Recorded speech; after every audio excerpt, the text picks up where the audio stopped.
Jacques Osler, vous avez entamé un gros dossier suite à l'élection de Jean-Claude Juncker à la présidence de la Commission européenne.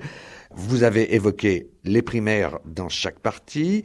Vous avez également évoqué les élections du mois de mai. Parlons maintenant, si vous le voulez bien, de sa désignation. Eh bien, cette désignation par le Conseil européen a entraîné des réticences fort peu démocratiques dès début juin, à quelques jours de la proclamation des résultats des européennes.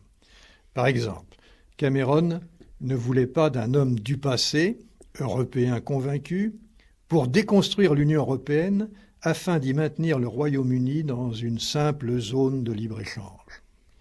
Angela Merkel a été faire les yeux doux à Christine Lagarde à Washington. Il n'y a pas d'automatisme à désigner le Spitzenkandidat du parti arrivé en tête, a-t-elle encore déclaré.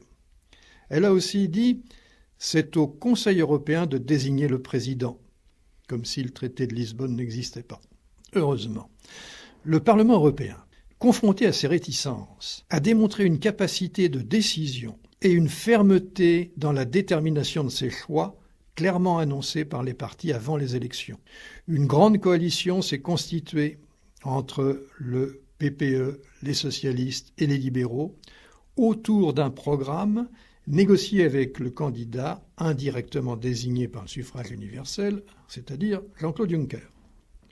Le long délai entre les élections le 25 mai et la désignation de Jean-Claude Juncker par le Conseil le 27 juin, plus d'un mois, pour la première fois d'ailleurs désigné non par consensus du Conseil, mais par un vote formel, 26 contre 2, c'est-à-dire Cameron et Viktor Orban, le Hongrois. Donc ce vote témoigne des tergiversations intervenues et persistantes pour certains.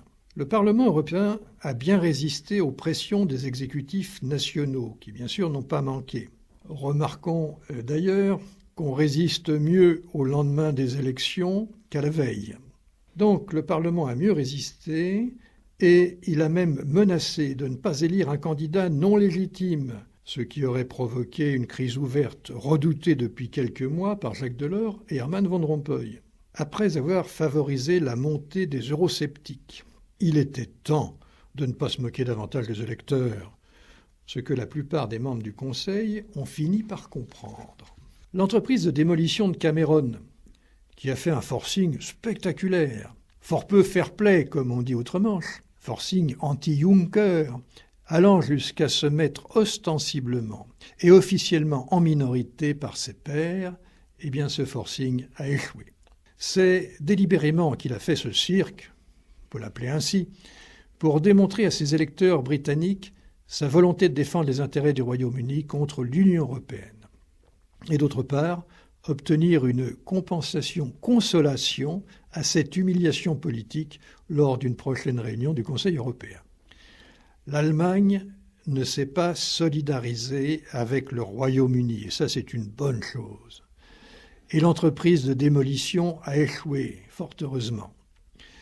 D'autres nominations étaient en cours de négociation. Donald Tusk, par exemple, pour la présidence du Conseil, Federica Mogherini pour succéder à Catherine Ashton.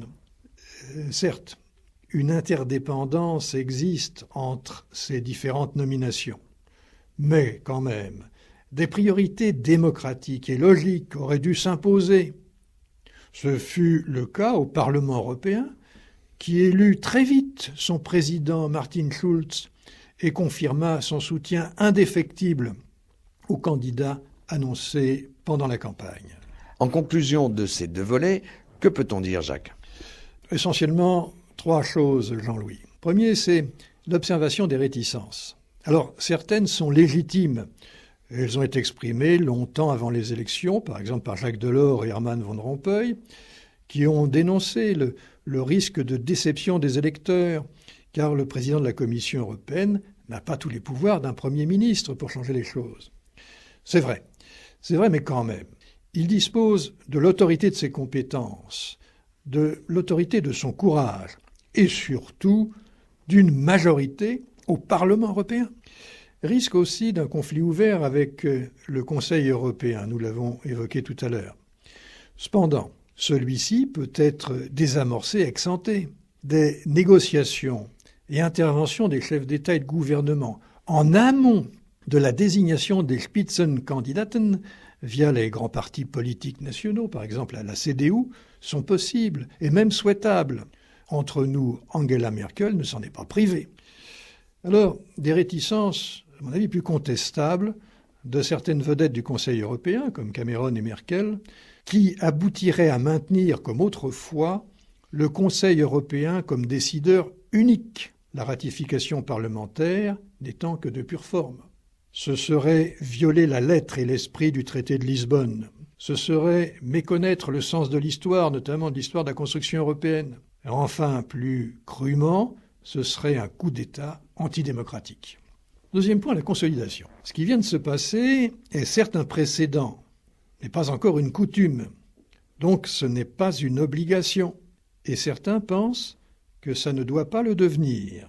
Ainsi, peut-on lire dans les conclusions du Conseil européen des 26 et 27 juin, qui a nommé Jean-Claude Juncker, une fois que la nouvelle Commission européenne aura été effectivement mise en place, le Conseil européen examinera le processus futur de nomination du président de la Commission européenne, bien sûr dans le respect des traités. En pleine crise économique, sociale, politique, et au lendemain d'une avancée démocratique évidente, le Conseil n'a pas osé assumer une crise ouverte. Mais plus discrètement, il ne renonce pas. Donc, soyons vigilants. Et osera-t-il ouvrir la boîte de Pandore dans une conjoncture aussi peu propice ? Ce processus nouveau a été improvisé. Il est en rodage et mérite des mises au point sans dénaturer son esprit. Par exemple, l'organisation de primaires européennes, avec pluralité de compétiteurs, et non pas un Schulz tout seul. Clarté des options pour éclairer les électeurs. Participation étendue pour que les primaires ne soient pas dominées par les seuls initiés militants. Énoncer des critères de choix du Conseil européen. Modalité aussi de négociation d'un programme de législature. Élargissement des propositions de candidature de commissaires par chaque pays pour que le président puisse avoir le quota de femmes souhaité par le Parlement. Voilà des consolidations et des précisions à apporter. Jacques Oestler, vous aviez démarré ce sujet en parlant d'avancée démocratique. Est-ce une avancée démocratique pour l'Europe ? Jean-Louis, je pense que oui. Je pense que tout ce qui vient de se passer constitue une avancée démocratique pour l'Europe et pour les Européens. Ces récents événements démontrent que les eurodéputés ont été plus loyaux à l'égard de leurs électeurs européens que les exécutifs du Conseil européen, c'est-à-dire les chefs d'État et de gouvernement, qui, eux, ne procèdent seulement que d'une légitimité nationale et non pas européenne. Dans le jeu interinstitutionnel, le Parlement, seule instance démocratiquement élue au niveau européen, a renforcé son autorité et son pouvoir. Il l'a renforcé par son courage, sa détermination, sa persévérance, et il l'a renforcé par la responsabilité et la constance de chaque membre de la grande coalition, à quelques exceptions près. Il s'est inspiré de la procédure habituelle de désignation du Premier ministre dans les démocraties parlementaires, et ça tout simplement. La méthode communautaire esquisse une résurrection par la collaboration-négociation entre le président de la Commission et le Parlement européen, et ce, face à une démarche intergouvernementale mal assurée et illégitime. C'est un bon début de rééquilibrage. Alain Lamassoure en devient lyrique. Et quand on le connaît, c'est une surprise. Juncker, dit-il, est le président de la Commission incarné. Il connaît tous les rouages et n'attend rien de Berlin ni de Washington. Il est indépendant. Il est dans la philosophie européenne, dans la lignée de Mitterrand et Kohl.